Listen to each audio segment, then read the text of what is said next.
বন্ধুরা, আজকে তৈরি করেছি ভাইরাল সেই এঁচোড় ফ্রাই, তাও আবার নিরামিষ। তো চলুন কি করে তৈরি করলাম দেখা যাক।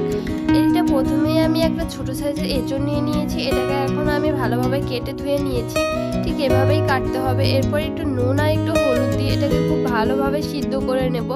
তো কিছুক্ষণ জ্বালিয়েছি, বেশিক্ষণ জ্বালাতে হবে না, কারণ এঁচোড়টা অনেক ছোট, যে কারণে খুব তাড়াতাড়ি সিদ্ধ হয়ে যাবে। তো এইভাবে আমি সিদ্ধ করে নামিয়ে নিচ্ছি। এখন খুব ভালোভাবে জলটা ঝরিয়ে নেব। আর জল ঝরাতে কিন্তু বেশি সময় লাগবে না, একটু নামিয়ে রাখলেই হয়ে যাবে। এখন আমি একটা ব্যাটার বানিয়ে নেব। এর জন্য সামান্য একটু জিরে গুঁড়ো, ধনে গুঁড়ো, হলুদ গুঁড়ো, পরিমাণ মতো নুন, আর সামান্য একটু হিং, আর একটুখানি আদা কুচি, এটা আপনার আদা বাটাও দিতে পারেন, আর ময়দা। এরপরে দিয়ে দিচ্ছি কাশ্মীরি লাল লঙ্কার গুঁড়ো আর সামান্য একটু গরম মশলার গুঁড়ো দিয়ে আমি জল দিয়ে একটু ঘন ঘন টাইপের ব্যাটার করে নিচ্ছি। আমি আপনাদের দেখিয়ে দিচ্ছি যে ব্যাটারটা কতটুকু ঘন হতে হবে।